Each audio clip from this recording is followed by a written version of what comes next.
We are live for the season finale of the Last Gift podcast. Joining me tonight is Jay Peeps for a quick little intro part and college football. We're gonna do a 2 quick second of the whiteboard, the goodies. Flash had some stuff pop up with his school, so he had to go take care of that stuff. Jay Peeps was kind enough to come on last second. But how we doing tonight, Jay Peeps?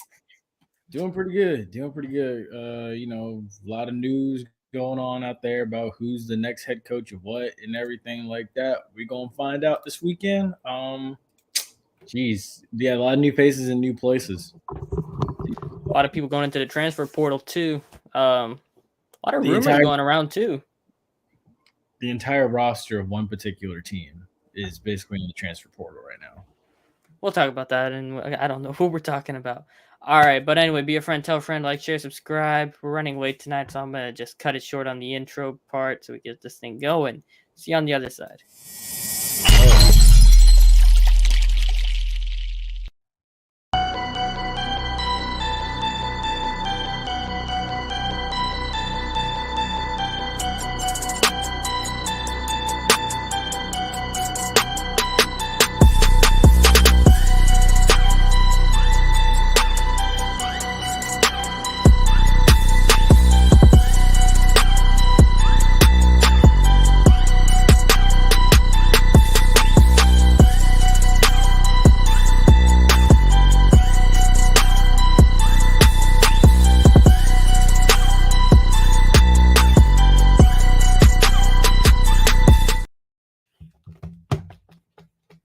All right, switch to background.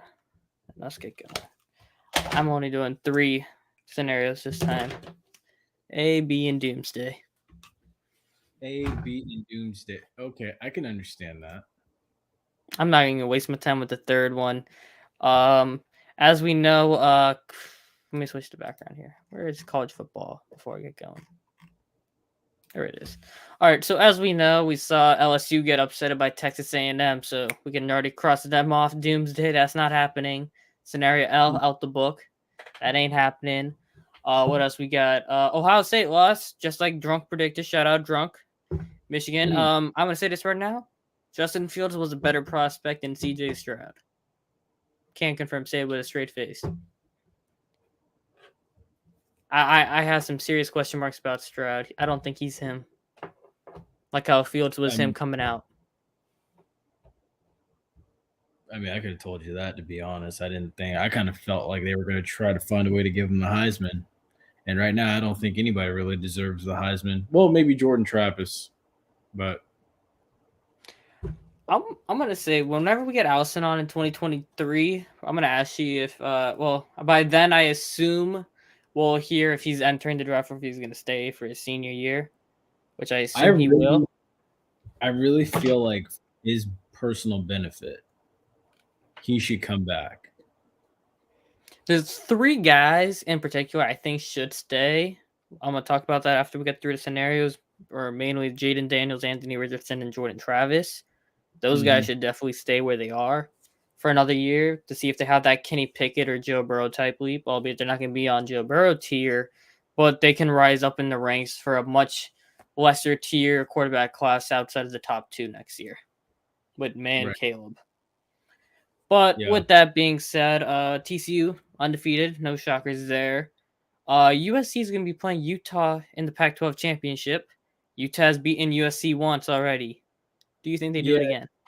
It's hard to beat a team twice, but I will say too, anything can happen, as we've seen in the past with the Pac-12 championship. Because honestly, the team that usually is supposed to win doesn't end up winning that game, as we've seen multiple times. Like Oregon should have won it last year, but couldn't close the deal.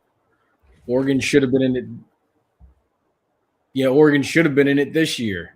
My bad to think about that, but couldn't close the deal. They always have a mental brain fart. Yeah, they have guys throwing swings at people. Yeah. So so in the case of USC, we're gonna find out how mentally tough USC is this week. Do they have the mental toughness to get through this and advance, or are they gonna falter? Because if they falter, Ohio State's getting in. Man, that's what's going to take us to the scenarios. Because, as we know, scenario A is we're going to assume everybody wins what they are right now. So, scenario A is what it is currently, where you have Georgia, Michigan, TCU, USC, right? That is what scenario A is, right? Scenario B is what is more likely, where I give USC a higher chance of losing than I give TCU of getting upset. Albeit TCU did look pretty suspect, to say the least, against Baylor. They didn't look suspect this week, but against Baylor they did. They're playing Kansas State in the Big 12 championship. It's hard. Like we said, hard to beat a team twice. So that takes us to, if we're gonna just assume it's gonna be Georgia and Michigan both winning, right? We could say that we're not giving Purdue much shot. I don't think that you have much chance. I give maybe like a 10% chance, maybe at that most. I'll say Purdue wins against Michigan. Yeah, I think Michigan beats Purdue handily, but I'll also say this too: when TCU and Kansas State played, TCU only won by 10 points, and Utah only won by 2 or 3. It was like a real close game. So scenario B would be one of them losing. So you'd have TCU, USC is going to go to 3. Utah and then USC by 1 point. And then number 4 would be Ohio State. Shockingly. Yeah, if Georgia, Michigan, and TCU all win, then yeah, Ohio State's in. Alabama's that last team, that first team out. Right now, though, if I'm an Alabama fan, I'm praying for the sky to fall. I'm praying honestly for TCU and USC to slip up.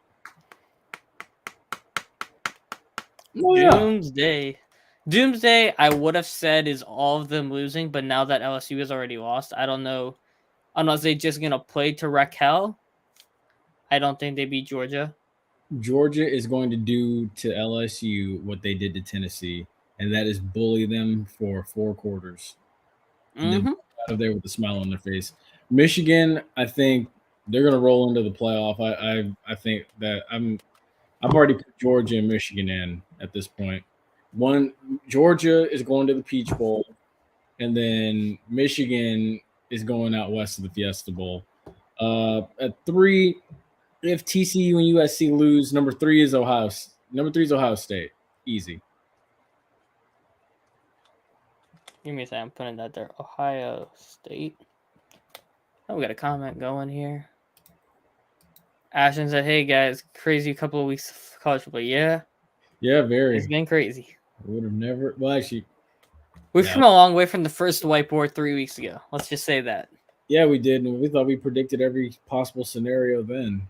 And then we didn't see. We knew Ohio State or Michigan was going to lose, but we didn't see LSU losing to Texas A&M. Yeah, I sure didn't, honestly. I did not expect that. So me neither. I thought Texas. Number 4, Alabama. If that's the case, you get the real SEC championship and you get the real Big Ten championship. Yeah. But that would just end up being probably Georgia, Michigan playoff championship. Probably. But probably. Because then at that point, it's going to be unique. JNS makes that much difference. If it does come to a Michigan-Ohio State rematch, does JNS risk his JSN, not JNS, Jackson Smith-Njigba, does he risk that hamstring and go? Yeah. And I believe Travion Henderson didn't play that game either last week.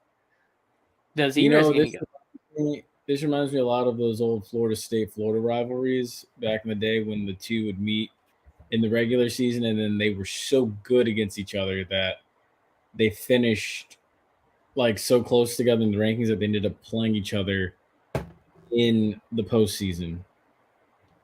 So, like, it reminds me of that. And the scenario that you bring up with these injured players coming back reminds me a lot of that 96 Florida team where Florida had a lot of injured guys when they went into the swamp and got beat, and then they played Florida State in the national championship and beat them and blew them But out. then also you're gonna have probably a much healthier Blake Corum who barely played. He played like maybe one drive, I think, and then it was Edwards, I believe, the rest of the game, and he had a bad hand.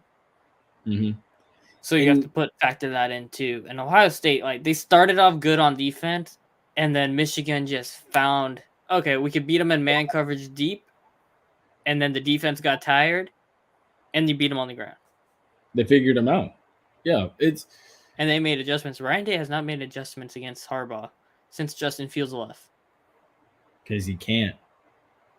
It's chess, not checkers. Are we going to start talking about Dwayne Haskins, rest in peace, and Justin Fields carrying Ryan Day? Nah, I wouldn't say that. I mean, Ohio State. I think taking away Fields' running ability, like they don't. Stroud last year he ran more than he did this year. He does not running at all this year, and he wasn't a Justin Fields type runner, but he was also he still had some maneuverability, and now you just see him just sit back. He doesn't go out much anymore. And you watch Caleb. What makes Caleb dangerous is he can get out of the pocket. He can make the throws while also running for yards. You also got to remember, C.J. Stroud is not as thick built as Caleb Williams and Justin Fields. If Florida had its wide receivers, who knows how that game would have went? Yeah, it's possible. It's possible. My thing is, I thought Jacob Copeland shouldn't have transferred out, to be honest with you. I was surprised when he transferred out and went to Maryland, of all places. Actually, speaking of Maryland, Tua Tagovailoa, he's making some noise. Like they weren't that great, but he was actually doing pretty good. Let me pull up the numbers quick. While we're on it, yeah, like he had a 3,800. That was last year. Where's this year? Why are you not giving me this year's stats? No, give me a second. Bear with me. Yeah. So what was? We can agree, right? Yeah. These are the three only possibles, unless somehow I doubt Georgia or Michigan lose. If this happens, and even then, they're still locked. If this happens, that would be the first time first time ever that Michigan and Ohio State will be played on a neutral field. And then for Georgia and Alabama, you might as well just put it on CBS because that's the SEC championship. Just have the game back in Atlanta. Yeah, because the game is going to be back in Atlanta. And then Ohio State, Michigan, it's going out to the Fiesta Bowl. So I can already tell where this is going to be headed if that happens. Yeah, so Tua hasn't played since he did play last against Ohio State where he had 293, 2 TDs. And it's not like thing, but what Tua's doing, you're like, can you make something happen with the brother? That's the question. But you want to talk about if Jordan Travis, or you want to just head over to Dion? Jordan Travis. Luke Fickell heading to Wisconsin. Jordan Travis. Good for him. Jordan Travis first. Save the juicy stuff for the end. So, Mr. Travis balling out again. We're gonna assume, does he risk that extra year in FSU with his health issues that he was been having, and try to go and play for a top 2 round, like first, second round pick? Ask yourself I think right now. He has the talent to play in the NFL. It's just, can he stay healthy enough to prove it in the collegiate ranks? Ask yourself this right now. If he came out today, is he a first or second round pick? Is he a third round? Probably. He could make it to the late second round, third round if he has a good combine, but he doesn't have enough on the tape to show, okay, yeah, he can make it to that rank. It's like a 5th round pick at this point right now, to be honest with you. He wasn't exactly efficient against Florida. He was 13-30, 270. A lot of those were drops. On the run. A lot of those were drops. Put the ball where it was supposed to be. A lot. Because if we're being honest, if based on just completions, Florida State should have just handled Florida because Jordan Travis was hitting them. Anthony Richardson, I've heard from multiple people that he's already gone. He's going to come out. Yeah, he should stay if I'm being real with you, because there's a lot of potential there. But he's But going. Florida wide receivers didn't help him out. Like Ashton mentioned earlier, like he had a couple of drops. That kid Pearsall helped him out a lot. There was a freshman helping him out, but there was like, yeah, you gotta help the man out. Come back to the football once in a while. They'll learn. They'll learn eventually. Well, we'll see if they learn. If Florida had played the whole season like the way they played Friday night, they would probably be the second best team in the SEC. In the SEC East, my fault. SEC East. I think LSU still beats them. Well, actually, LSU. You want to say LSU like all ranked? Do you have them too, or would you have a healthy Tennessee too still? I would probably have healthy Tennessee just in the SEC, like entirety. Yeah, I believe healthy Tennessee still above LSU because LSU did lose to Tennessee. I say it like this: if Florida, if they had shown the effort that they showed Friday night in the SEC East, it's Georgia, Florida, Tennessee, and then all the rest. And then in the West, it still shakes out to be LSU and how it shook out this year, to be honest with you. But I would definitely have Florida over LSU too, because Florida brought some fire when they went to Tallahassee. If Florida had played like that, like I said, Florida would probably be like the third best team in the SEC. All right. But instead, Spencer Rattler trying to do his Joe Burrow impression, smoking cigars while beating Clemson. Dude, hey, look, I'm gonna be real. He elevated that South Carolina team to a place. Shane Beamer or Spencer Rattler? Both to where South Carolina hasn't been in a while. I expect he will stay. He should because the potential's there, and Shane Beamer will get him the weapons. And I think for South Carolina, it sometimes it just clicks late. Sometimes you just find your rhythm really late, and that's what they did. So I think they should bring it. They should bring it back here.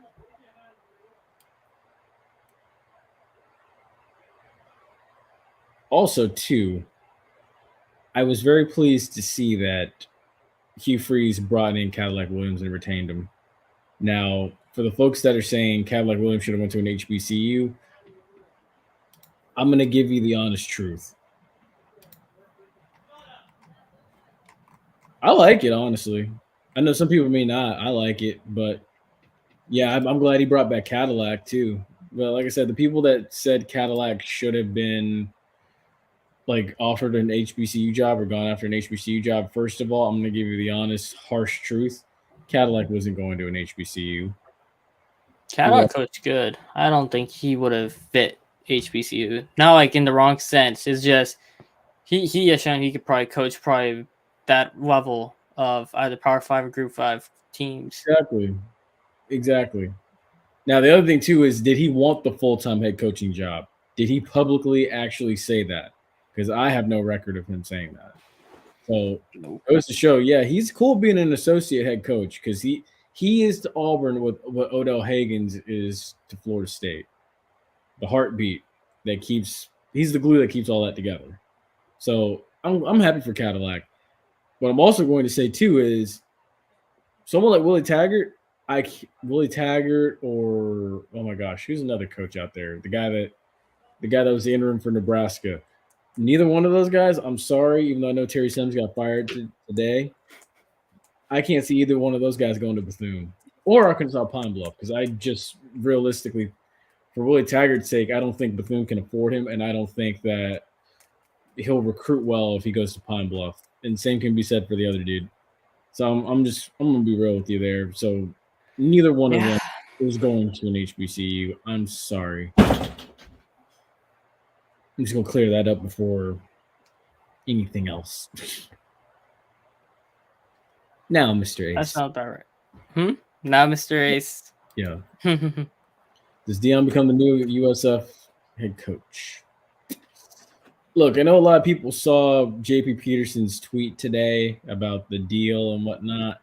I don't know how true that is, but he did bring up some good points in his previous tweets about how, Shedeur is part of the Brady brand, And Brady's in Tampa, Shador possibly going to Tampa, and him being part of a package deal to get Dion, which honestly, Shador would be the best quarterback on USF's roster immediately. Yeah, no offense, Byram Brown. He played good against UCF, but yeah, Shadur is probably a different level. Ask yourself this right now about any quarterback on USF's roster. I would have Shadur over him.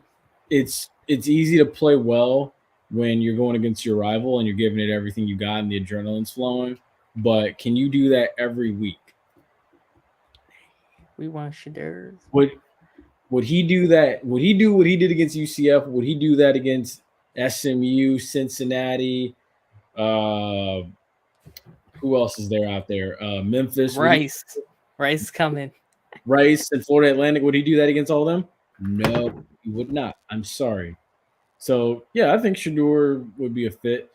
Now the other thing too is folks need to pay close attention to when people like JP Peterson and Kevin O'Donnell tweet. Those two, I'm gonna give y'all a little tidbit here. Those two were spot on about the Brady to the Bucks deal. Somebody has said that well before it was gonna happen, and we're like, yeah, he's crazy. It wasn't JP, it was somebody before him who said it. Might have been I'm not remembering. Might have been T from the radio station from 95.3. Maybe. Might have been I'm forgetting who it is, but there was somebody who had said well before. Might have been. But then they were also bringing up how JP said USF was interested in Gruden. We know that's not happening, so we could safely assume that's definitely not happening. I will say he is loved by a lot of those alumni, so he probably was interested, and because of personal reasons, a lot of people probably shot that down, which I can understand. But right now, hey, it's from what it sounds like, it's between oh my gosh, what's the guy's name from Coastal Carolina?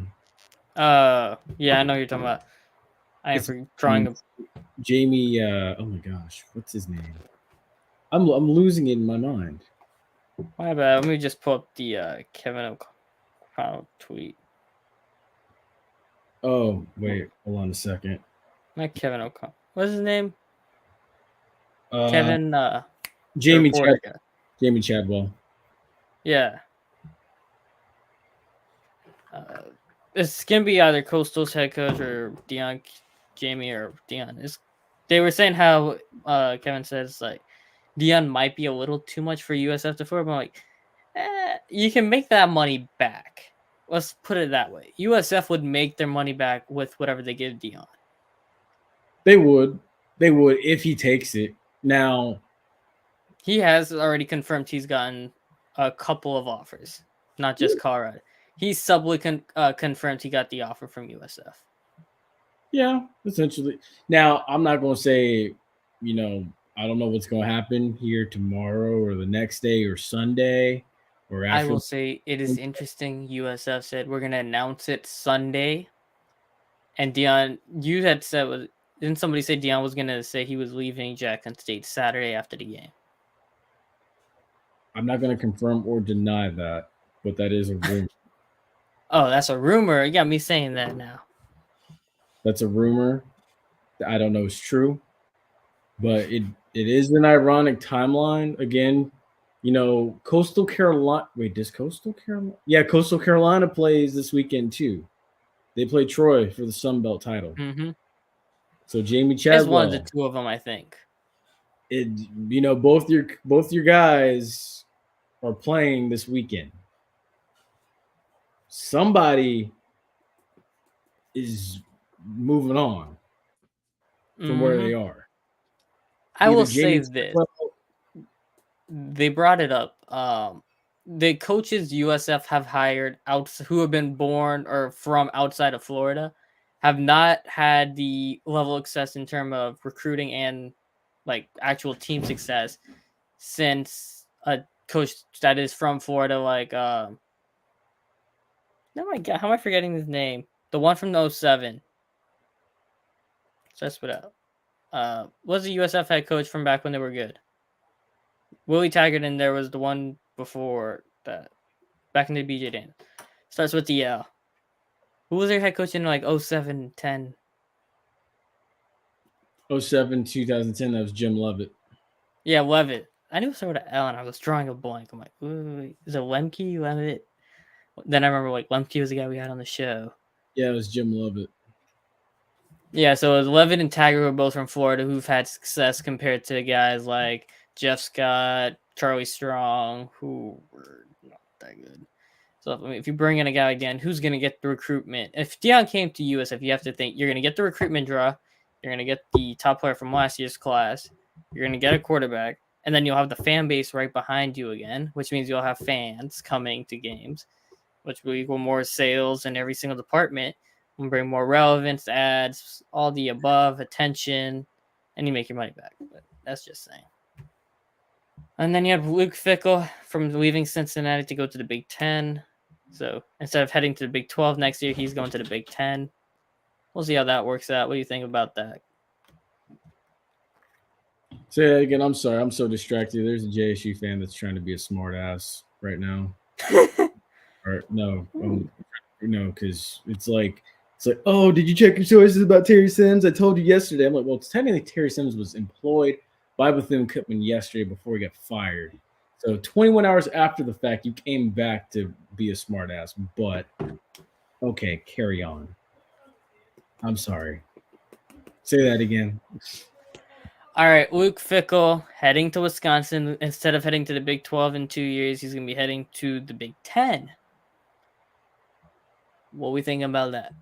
I think it's a good move for him. He goes up, getting into the recruit. He had ties to the Big 10 anyway, so we'll see how that works out. And he's back on the Jackson State fan. Because this is really irritating me right now. All right. Oh, sorry, my Ashton. Charlie Strong could be good one for Charlie.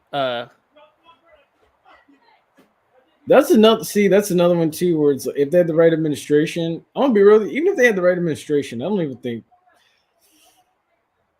still don't think they could afford him. Charlie Strong is someone that he's a defensive minded guy, but I don't see him leaving the Power 5 ranks.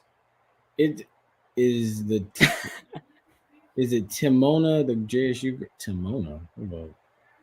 Timona sounds like a Herculean type of chick, though. I ain't gonna lie. That's a good one. All right. Timona. I'm honestly gonna just do a little bit on the NFL and then wrap it up. Not much NBA. Besides Markelle Fultz coming back, so. No, it's not Timona. I don't know who Timona is, but I'm not sure. Anyway, but right. I'm gonna just hit the NFL quick. There's two things I want to talk about first. All right, so Brady coming back next year. You said you think he's not going to leave without a ring, but he is a free agent next year, and the Bucs haven't been exactly good this year. So, do you think he heads over to San Francisco next year, or he just rides it out in Tampa? I think San Francisco is going to probably stick with Trey Lance. Yeah, I think San Francisco's they're going to stick it out with him. Plus, they got Jimmy Garoppolo as an insurance policy, so I think they go with him. I think Brady is going to possibly come back. It's a lot of money that's going to be spread around, though. The Bucs brought back some people on 3-year deals, but they're going to have to make it shake in some areas if they're going to do it. Mm-hmm. So, all right. Now, there was one. Flash, I brought it up. There are two things left before we head out tonight because we all got stuff to do. The Rams having the same record as the Broncos. Not exactly a good thing. And the Broncos, we know they have their disaster, but the Rams are headed for a rebuild, I think. I actually found it very funny when the defensive tackle for the Broncos came off the field and started just ripping Russell Wilson a new. Yeah. That was absolutely hilarious, to be honest. Steven Stamkos, .999. Just tied up against the Bruins. All right. Also, Dolphins and Chargers got flexed to Sunday Night Football next week. Is it in Miami? Tua Herbert. That game is in LA. Interesting. Okay. That's still going to be a good game regardless. All right. Last thing before we head out. Chicago right now is sitting with the top 3 pick, do you think if they get a top 3 pick, do you think they either trade that pick for a haul so somebody takes CJ Stroud, or do you think they trade Justin Fields to get a couple of picks and take CJ Stroud and build around? I don't think they take Will Anderson or Jalen Carter because they're not one defensive player away from relevancy. They have like a couple of guys they got to fill, the couple of positions they have to fill. Bears need help everywhere. I couldn't even. That's why I don't think they take either Carter or Anderson. Right, but talk about FCS playoff attendance. Disappointing.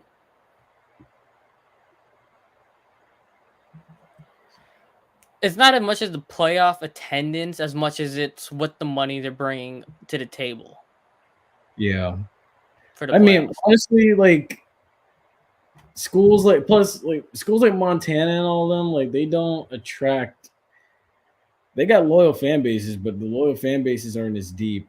And we already know, like in the FCS, the biggest fan bases are like the HBCUs and the teams down south. Plus, consider the fact too that all the teams that used to have big fan bases that weren't HBCUs in the FCS, they all left.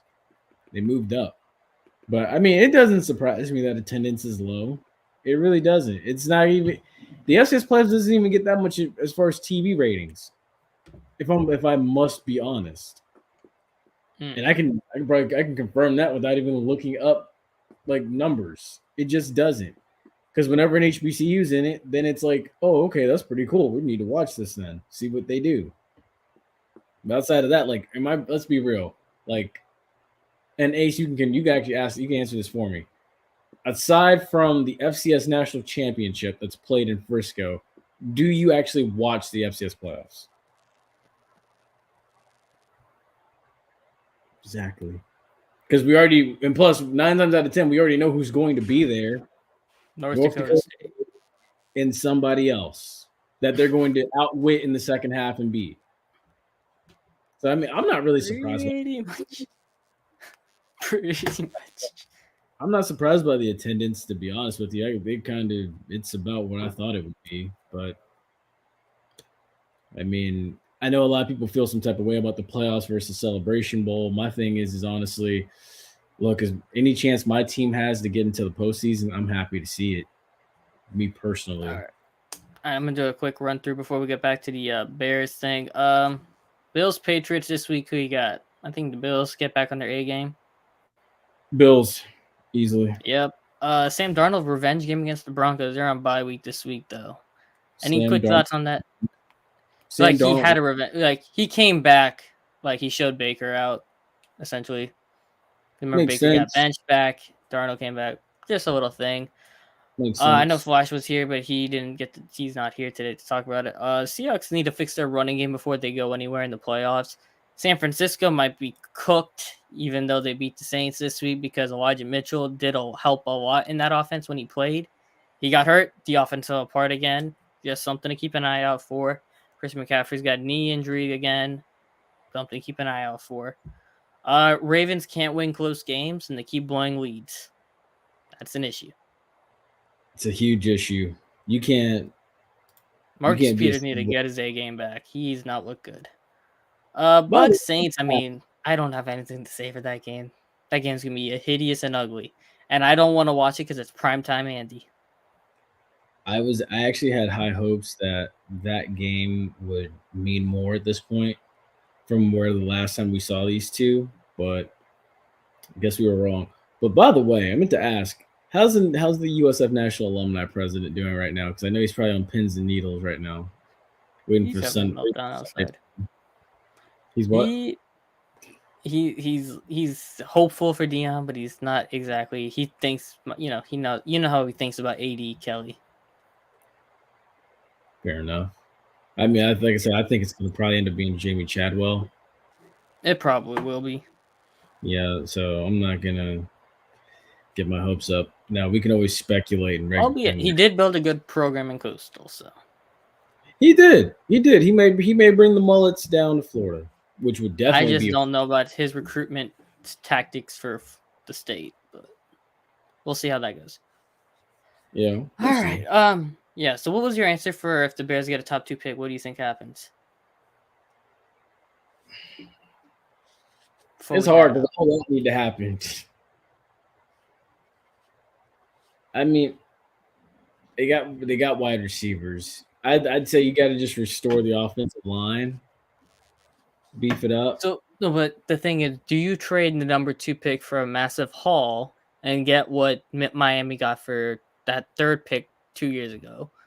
Or do you trade Fields for, let's say, a 1st and a 2nd, and you take CJ Stroud too, and you take an offensive lineman with the 1st round and a wide receiver in the 2nd round?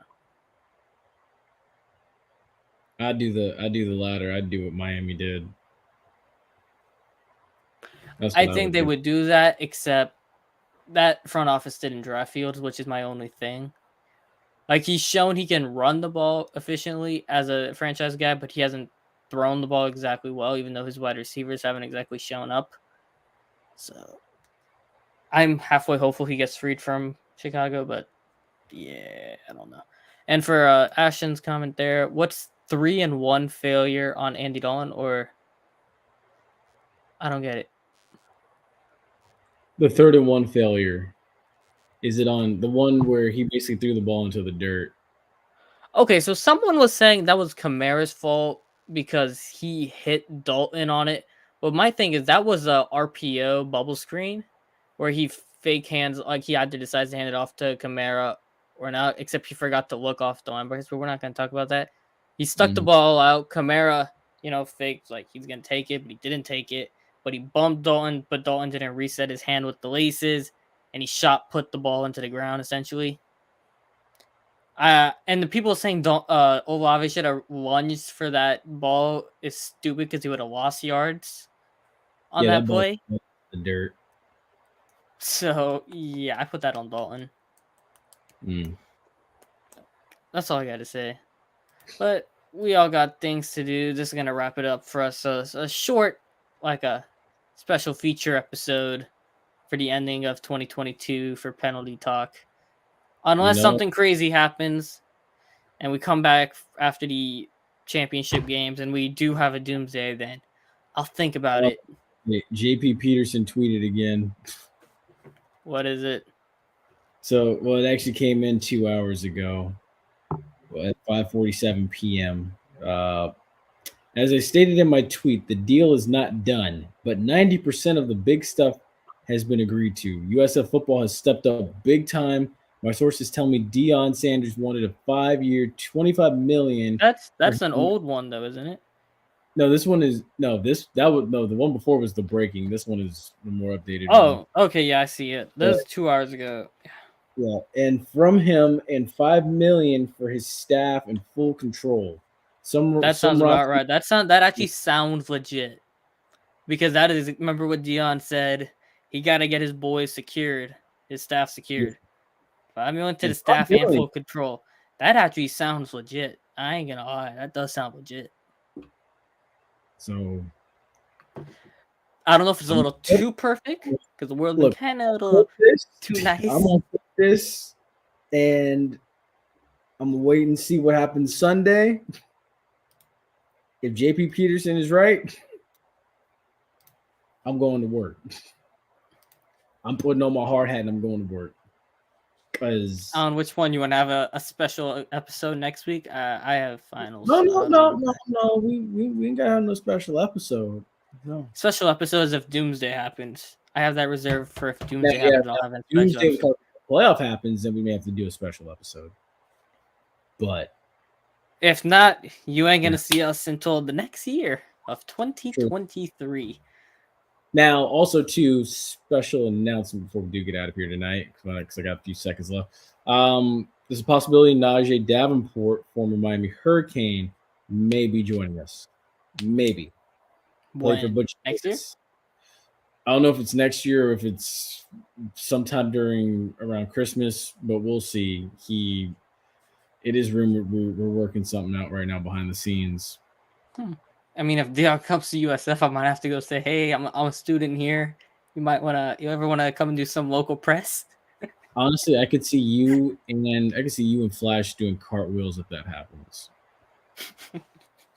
For FAMU though, it would be like, man, we can't even dodge this guy because now we just saw him for 2 years at Jackson State, and now we're probably gonna have to see him at USF. So I mean, I think hey, Willie's. I think we can say if we say Willie's staying in FAMU though, so we ain't gotta worry about that. yeah, I think he's staying. Honestly, I know a lot of people are worried about the whole FAU thing, but I don't think FAU I wants. don't think that's a fit for him. I don't see think the fit. I don't think it is. That's a bad situation too to be walking in. That FAU right now is more worse off than FAMU was when Willie Simmons took over. Mm-hmm. Plus South But Florida. So yeah, I'm gonna wrap this.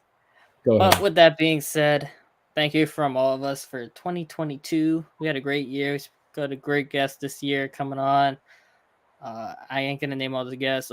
Thanks Ashton for the episode tonight. Drunk wasn't here tonight, but Drunk was spot on with Michigan.